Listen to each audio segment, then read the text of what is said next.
Every topic, everywhere. This is BLEAV.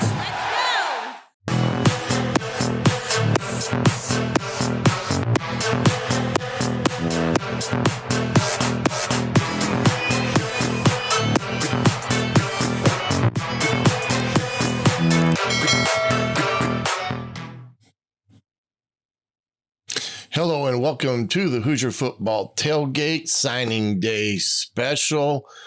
Thursday, December the 20th. Big day throughout the country as this is the early signing period for all high school and transfer portal type of guys. And Coach Cignetti and his staff wrapped up a very big day for the Hoosiers.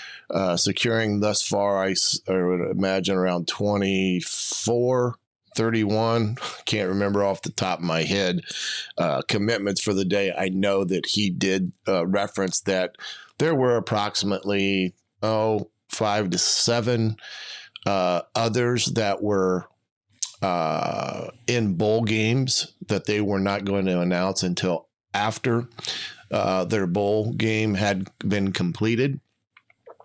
Speculation on my part, those may be some James Madison guys that they're waiting to finish up their games here shortly. But before we get into that, I want to make sure that we give proper credit to where credit is due. I want to thank BetOnline for their sponsorship of the Hoosier Football Tailgate here in our first season with BLEAV. Just remember that BetOnline will not be taking any holiday breaks. They are going to be right there for you, whether it's on the desktop or on your mobile device, providing you all the up-to-date information that you may need for all your sports gambling issues that you have with wanting to place bets on certain days of the week. I even know that there's going to be an NFL game on Christmas Day, I believe, this year. But you've got the NFL, you've got the NCAA bowl season underway. You've also got the college football playoffs, all that information, and then just transition into ice hockey, NBA basketball, college basketball is in full swing. You name it, they've got about every opportunity for your sports wagering desires up to the minute. Stats, you got your different lines for the games, parlays, overs and unders, game lines, you name it, they have it all, including any other news that may have a direct impact on the games that you are looking to wager on. Remember, with BetOnline, use the promo code BLEAV, BLEAV, and get your 50% welcome bonus. Pretty good deal by BetOnline. Remember, that's BLEAV, promo code 50% welcome bonus. You'll get that. And again, to remind you, you can do this either on the desktop computer or your mobile device. BetOnline is where the game starts. And starting today, it was like I said, a very good day for the Hoosiers when you look at what Coach Cignetti and his staff have been able to do here over the last, I'd say 14 days or so, putting together not only his staff, but also keeping a good, healthy group of guys, student athletes that were previously offered by the previous staff, Coach Allen's staff. And I believe they kept about 15 of those young men, and then add to that what they were able to do in flipping some guys that were commits to James Madison, as well as jumping into the portal and picking up some key commitments there. One being getting back Donovan McCauley back into that wide receiver room, which I think was a huge get back from that portal. And also two of the big commitments that I think they got from the transfer portal. One, Curtis Rourke, the Ohio U quarterback. This cat threw for 700, almost 8,000 yards in his career at OU. MAC Player of the Year to this past year in 2022. And this cat has only done one thing, win. I think he's got a 10-win season and a 9-win season, leading them to bowl games. We'll talk a little bit, watch some video of him coming up shortly. And then they also got Trey. Oh, I can't think of the young man's name off the top of my head. Offensive lineman from Wisconsin. Big commitment from that standpoint, adding some beef into the O-line room. The 300-plus pound kid that's got experience. And I think he's definitely got the Bob Bobstead pedigree, bringing that into that offensive lineman room where they need some depth and they need some guys that can come in and play right away, but they need to add some size and strength to that room. But those are some of the big commits. And then, of course, the other one is getting Holland back. The running back who was in the portal as well. So those two guys coming back. Now, I know Coach Cignetti did reference today as well that there are some Indiana players that entered the portal that he has not welcomed back as of yet. And verdict's still out whether he will or not. Now, one of those was Jalen Lucas, who I think would be a good bring back, but I know they got to commit at the wide receiver spot, a little bit bigger kid who kind of will remind you of Jalen's abilities as a wide receiver, but he's bigger. And so that may play a part into the reasoning why that is not coming. He may not be back in the fray. And remember, Brendan Sorsby left and went to Cincinnati. So, got some nice commitments in the quarterback room, both transfer. We talked about Rourke, and then 2 incoming freshmen who've had storied careers in high school. We're going to talk about them in just a second. Coach Cignetti's press conference today, he is, pretty interesting press conference, I should say, in terms of his charismatic way of entertaining the room, or in this case, the Zoom meeting that was done this afternoon.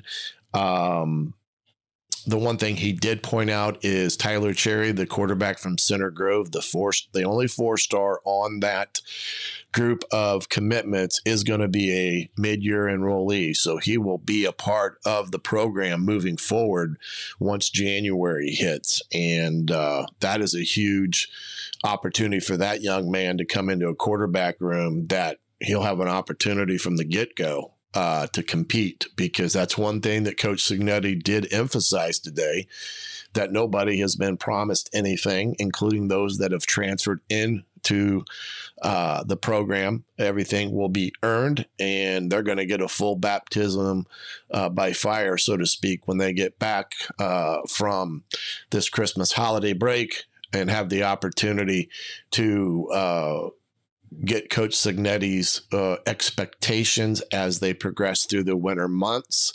January and February will be very important, not only in the weight room, but also they'll give them a chance to evaluate competitiveness of their kids when they get them in the mornings to do some conditioning work, where they will find out real quick who's in the boat and who is partially in the boat. And those guys that are partially in the boat, that's not going to fly with the staff. So interesting setups coming along also along the way. So we're going to get into that here in just a second. And we'll get a chance to evaluate all these commitments today. Do have some video on some of them, including a couple of the running backs that are in the fold. Some Wake Forest kids as well. Some video on those guys. It's Texas Tech, wide receiver from Texas Tech. So I do think they've got some impact players out of the portal. Now, when you look at the rankings for this class, remember, we're also including USC, UCLA, as well as Oregon and Washington into this mix. So now you're talking about 18 teams when you talk about evaluating from top to bottom. Penn State was number 1 at this point with the number 1 rated class. And then surprisingly, Purdue, Coach Walters and his staff put in a top 10 class, I believe. Indiana, and being that this is Coach Cignetti's first class, is coming in towards the bottom around the 17th position, with Northwestern only being below them. I wouldn't get too caught up into all that at this point in time, being that this is Coach Cignetti's first signing class. The first year is always the toughest year because you're not only trying to recruit, but you're trying to put pieces together, get your families all moved and settled in Bloomington.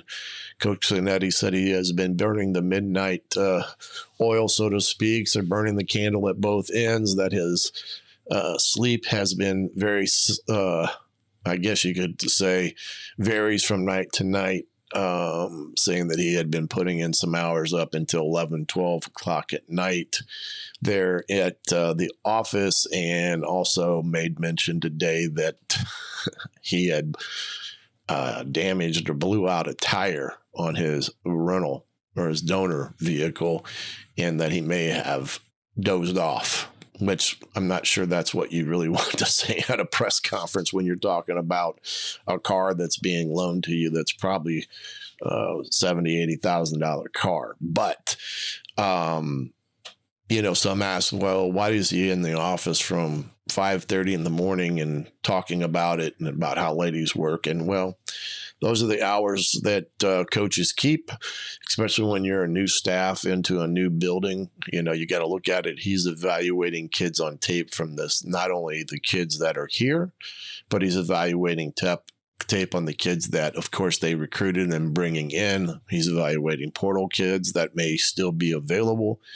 And as crazy as this sounds, they're also taking a hard look at the juniors, that are and sophomores that are going to be coming up into the recruiting phase in this next 6 to 8 months. So there's a lot to be done and a lot to take stock of in terms of what they need to do there, and also preparing for January and February, as well as what will take place with spring ball. Have not seen a start date for spring ball yet. I'm sure that'll soon be released. And also all the new guys that he's brought into his staff, I'm sure he's starting to coach them all up on what is expected and how he likes to do things, because that will be important. And having brought the majority of his staff from James Madison, that should be an easier transition in terms of teaching those new coaches what, how he does things and what he expects to be done. So give me a couple seconds here. We're going to get the tape fired up and start taking a look at this new 2020. All right. Well, we're going to try to keep continuing on here. If it's not on, then we'll have to redo it. The world of technology, I tell you, man, it can be a little crazy at times. So hopefully everyone is on board with what we're trying to accomplish here today with this signing day special. Let me go over here to the list here on what we got here from the Hoosier.com. Those guys, like I said, did a great job today. Mason Williams was a big part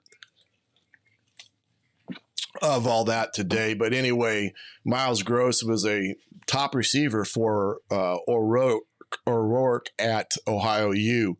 As you can see, he had over almost 1,300 yards of receptions there, of yardage there, and 104 receptions. He was Rourke's number one target there. So a big pickup there. Big size kid, 6'1", 213 pounds, decent speed, but a big pickup there to add some competition to the wide receiver room. Then you've got the Ellison kid, the running back from Wake Forest.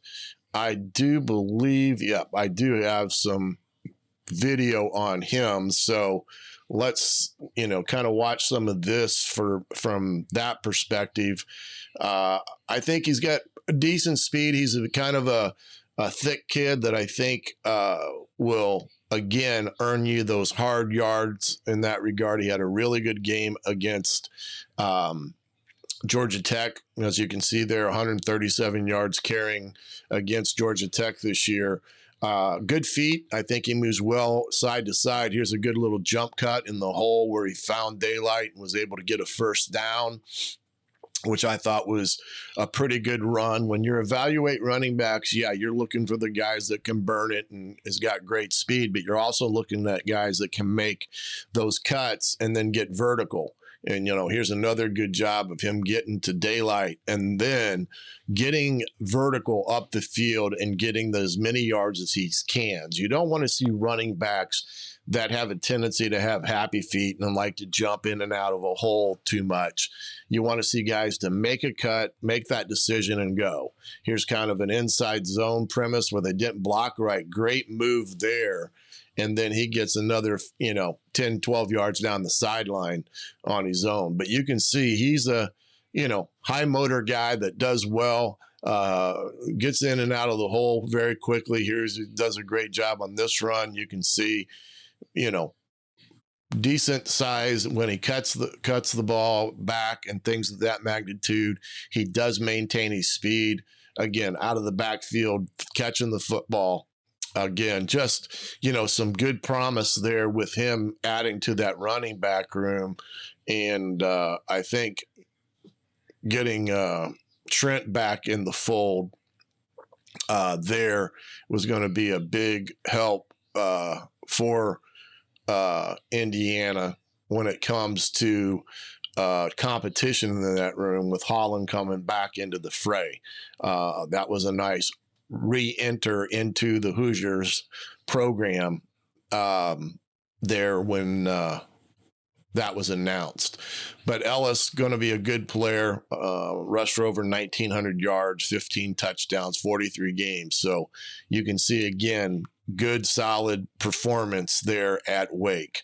Then you've got the defensive lineman coming in from James Madison, Kamara. Again, good, solid statistics there. Kind of an edge. I would imagine he's more of an edge guy in that regard. Here's the running back that came back, Tyson Lawton.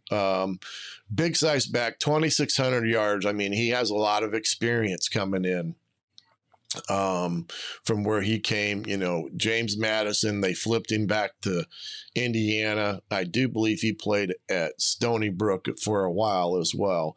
Miles Price, wide receiver, another good guy to have in the wide receiver room, 1,700 yards, 12 total touchdowns of them. He's a guy, again, that I think can, get vertical, get some of those contested balls. He had a 410 yards of receptions this year at Texas Tech, which loved to throw the football a lot. So, again, there's another good one. And then here we got Curtis Rourke. I said O'Rourke. Curtis Rourke from Ohio. I talked about him last week, threw for over 7,000 yards. And he is a really good quarterback. Throw some of his highlights up here from his time at OU. Coach Cignetti said today, what does he look for in the portal? He looks for those guys that played. He looks for those guys that, were first or second team guys that got on the field and made plays.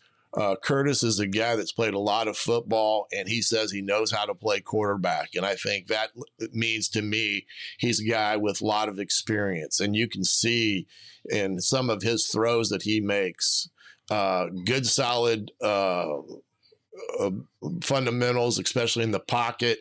He doesn't have happy feet. Here's where he drops a dime against Eastern Michigan. He's just one of those guys that's been a winner at OU. They had a 10-year win season this year. I think 9 wins last year.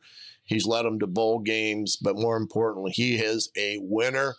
Again, now he's not a guy that's going to get, be a running type of quarterback. He's more the play action type there. He stood in the pocket and made a nice throw there. But I think with what James Madison did and what Ohio U did, there was some similarities there offensive philosophy wise. They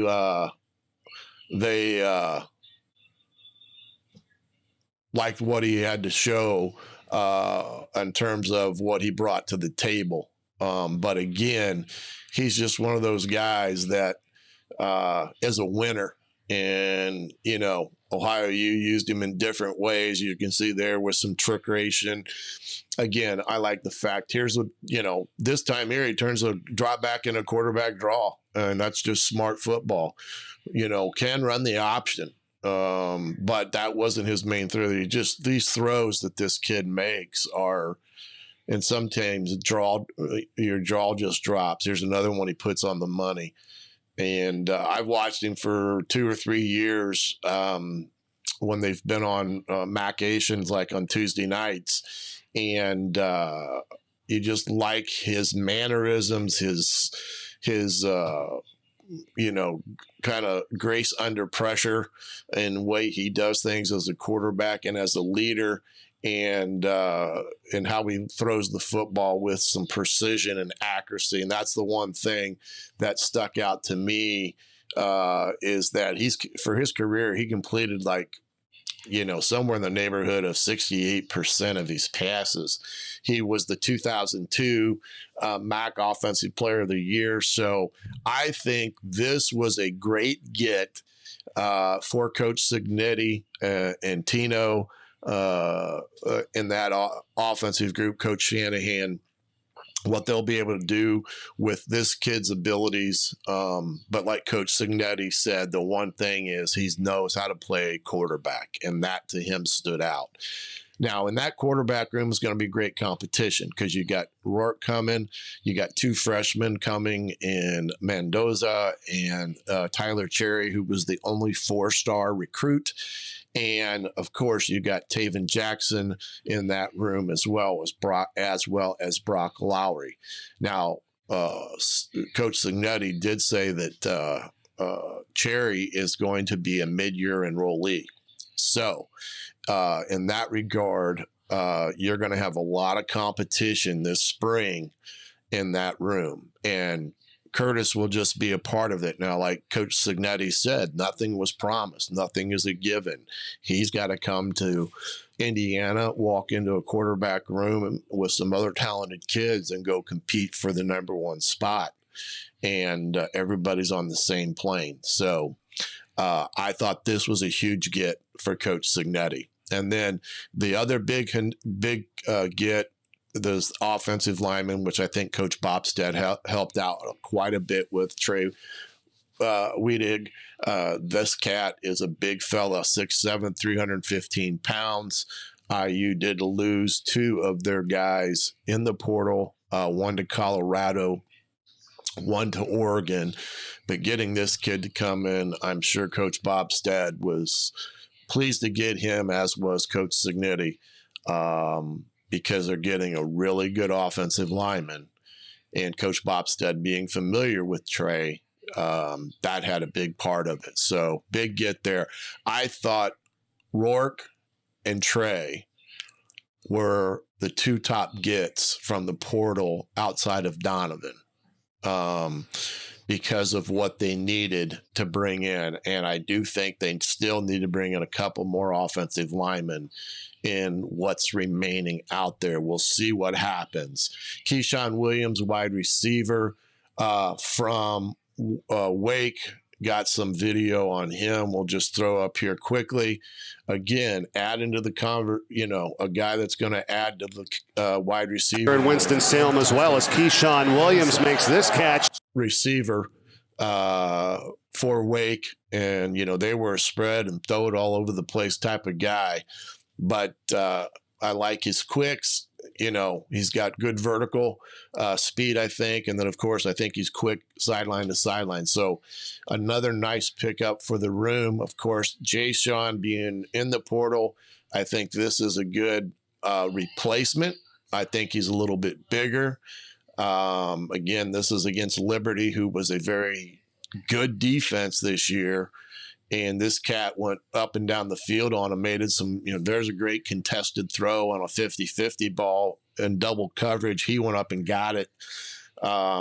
This game had 129 yards, but I thought this was another nice get and another guy that you add to that competition in the room. I think just makes that wide receiver room much better as it pertains to what IU's got coming, back and who they've got already in that room with, Williams, Donovan back. Now you add Keyshawn, you got the kid from Tech. So pretty good tight end room. This is a one young pup that I like that they kept, this Kozin kid from Wisconsin, tight end. I think he's got a great future in front of him. Whether or not he becomes a factor this year will be yet to be seen, but he's a big kid, 6'6", 225, so he's a little light in the weight department. But he comes in there, and they add 30 pounds to that cat, 40 pounds to that cat, and he stays at tight end. He'll be a big-time wide receiver for him, or, blocking and catching tight end.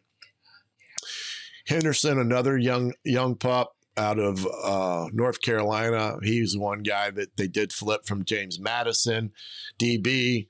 Again, they really liked his ability on film. Quentin Clark, again, was a kid that Indiana had already offered out of Georgia. Again, another linebacker, type of kid, 6'3", 195 pounds. This cat can run a little bit, and I like the way he played on tape watching him. Evan Lawrence, he's a local kid out of Danville, offensive lineman. Good offensive line program there from a high school program that has, turned out some, offensive linemen over the years. He had the MAC schools and some of the 1AA type of schools, but he was one that they kept into the fold that had committed before. Again, 6'7", 250. You add another 30, 40 pounds of that cat, he's going to be a good one down the road. Alberto Mendoza, here's a kid out of Christopher Columbus. I've watched film on him. Again, he's 6'2", 190 pounds, good, solid, thick kid, good fundamentals. Not what I would call a dual threat quarterback. I'd say he's more of a pocket quarterback, kind of like Rourke is in that regard. Led his team to 2 state championships down there in Florida, which is not easy. Christopher Columbus is a great little high school there in Miami. They've turned out some pretty good ball players. I look for Alberto.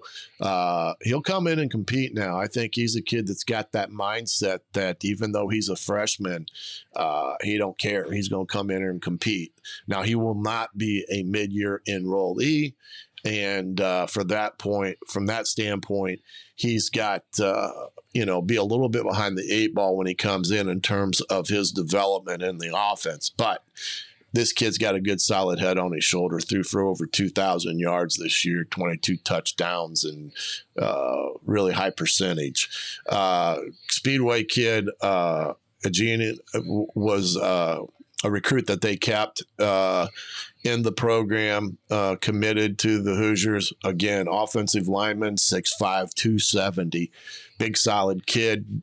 Looks really good on tape.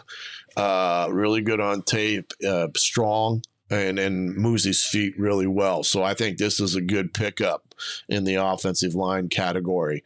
Mario Landino, kid out of Pennsylvania that was committed to James Madison, 6'4", 250, good length, defensive end type off the edge. This kid's a good lanky kid, moves really well, athletic. I think he's going to be a player at Indiana. I just think from his background and everything there, James Madison may have stolen one out of Pennsylvania. But this cat, I think, is going to be a really good player and wouldn't be a bit surprised if he's not within the 2 to 3 deep there, even as a true freshman. So really good. Becker, wide receiver, good solid kid, 6'3", good frame, lengthy. Good guy on the outside, can go up and get contested balls out of Nashville. They kept him. Indiana, Tom Allen's being the head coach. That was an early offer. They retained him in the pool. Solid kid. Doubt if he'll be one guy that will contend for playing time as a first year, but who knows, depending on where they shake out after this spring, we'll see. But good lengthy kid, 200 pounds, can run, and he can make contested catches. That's the one thing. Jaja Boyd, again, this is a cat out of Pennsylvania, Roman Catholic. This is another James Madison flip for Coach Sig and the staff. I'm sure Coach Haynes loves this guy, 5'10", 170 pound size corner. Watched some tape, not over a lot, so I wouldn't be able to speak one way or the other on him. But what have I saw of him is he's got the ability to be, I think, a shutdown corner. And he's a cat that could probably come in and be in the mix in the competitional aspect of it. William from Moline, again, he's a defensive end, 6'6", 225, little lanky, light in terms of weight right now. Good developmental kid. He decommitted from Georgia Tech, and Indiana was able to get up on him and get him committed. 4'6", 4'7" type of kid. So this is a guy to watch for future, because I think he's another one you add 40, 50 pounds to, and he's going to be a big-time kid coming off the edge. Let's see. Mitch is from up there in Wisconsin again, another Bobstead, probably utilizing his connections out there to get this cat, 6'5", 270, good solid kid, good feet, strong on the upper body.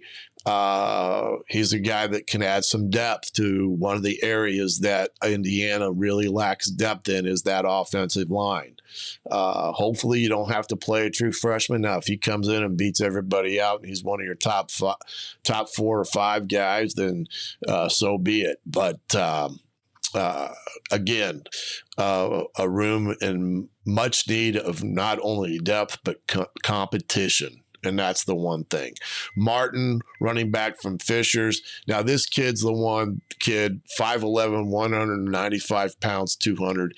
He can go get it. I think he's got that top-end breakaway speed. He gets downhill in a hurry, and he can take a 5-yard run and turn it into a 60-yard touchdown, because he's got that ability. So I really like this kid. He's a holdover, again, from the previous staff. Austin, out of Wisconsin, again, another offensive lineman from Wisconsin. Those kids they growing big up there in Wisconsin. 6'6", 265 pounds.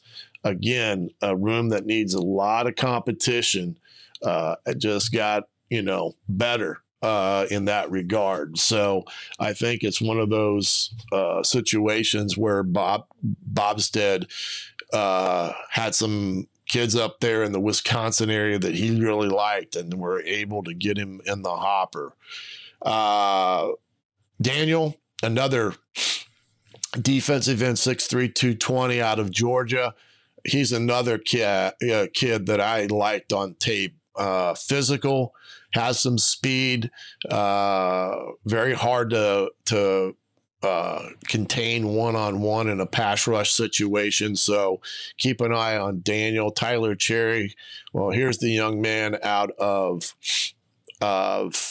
Center Grove here in Indiana. He was once a commit to Duke, and with the changeover in staff down there at Duke, Indiana was able to get back in on him. He's their only 4-star commit in this class.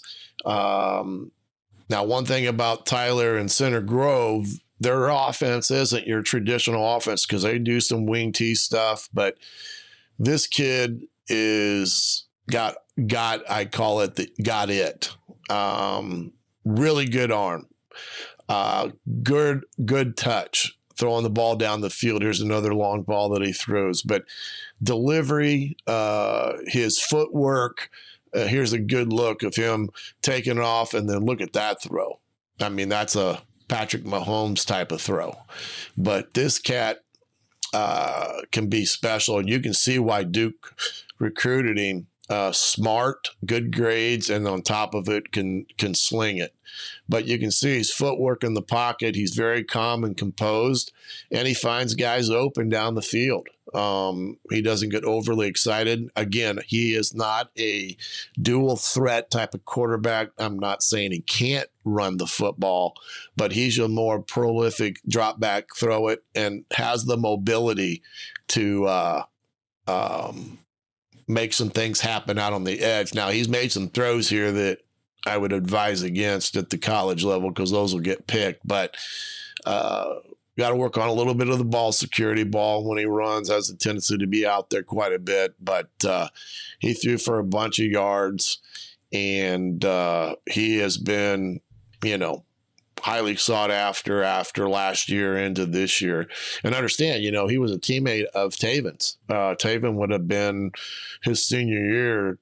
Tyler would have been a freshman or sophomore. I can't remember. But Center Grove's had some really good football teams, but more importantly, they've turned out some really good quarterbacks over the years. And Tyler's another one of them that's going to be a special player for Indiana. And again, he will be a mid-year enrollee, which is good because he's going to get himself right into the fray, into that room, threw for over 3,000 yards, 34 touchdowns in 13 games. And he was Mr. Football in the state of Indiana. And I know Indiana beat out a couple other big-time programs to keep him in. And Tyler liked what he saw. And I think he's got a pretty good relationship with Tino. And I think that was proven by the fact that they got to keep him in-house. And then lastly, Josh, another corner, 5'10", 190 out of the good state of Florida. Palm Beach Garden High School, Cardinal Newman, which is another solid high school for big-time players. He also was a sprint champ in track, played some wide receiver as well, if I'm not mistaken. Yeah, played wide out, but I do think they're going to look at him more being a DB corner type that will add some competition back into that room for Indiana. So overall, a really solid class. Not that it's ranking very high within the Big Ten, and I know that's all subjective, beauty in the eye of the beholder. But for Coach Cignetti coming in for his first class, being behind the 8 ball a little bit, he was able to bring some guys along from JMU, not only the transfers that came, but also as well as some high school kids. He got an established quarterback in Rourke from Ohio U. And, when he talked about the transfer portal and what he looked for, and I agree with this wholeheartedly, you don't go in the portal to look for a guy that was, say, at Alabama, and, he never got on the field because he had so-and-so and so-and-so in front of him. Well, you don't want to take a chance on a guy like that unless you have some type of connection or you knew of him in recruiting. He wanted guys that had been on the field playing, and they could, they had a body of work to present to whoever was recruiting them to be truly evaluated. And that's who Coach Zig and his staff went for in the portal. And they got some really good ball players, I think, that are going to add to the position rooms that needed the depth added, as well as competition. Remember, competition is the ingredient that makes you a good football team. When you don't have the competition to get guys competing year in and year out in a position room, you get complacency. And you can't have complacency out of your players. You got to have guys locked and loaded and playing like every day their job is up for grabs because, the number 2 guy is breathing down your neck and he's no slouch. But that's what I think they were able to do with this class in a big way. So kudos to the staff, Coach Sig, and for what they were able to do in a short period of time. And, now that this is over, it doesn't mean that recruiting stops for them. Like he said, they're looking for, I think, 4 or 5, maybe a little bit more to add to this class. And like I said, I think he said there were 6 or 7 that were playing in bowls. And I kind of summarized that, meaning James Madison, but that doesn't make that statement true. That's just me hypothetically thinking about it. And, I think they've got they're going to have somewhere in the neighborhood of about 30 to 31 signed, first years and transfers in this first class. And they stood at this afternoon, I think they were at 24 already. So a big class to put together. I know 15 of them were retained from the previous staff in terms of those recruits. And then they did inform some kids that they weren't going to have spots for them. I hate to see that happen, but it is what it is. And Coach Cignetti and his crew went out and got it done, and in a short period of time.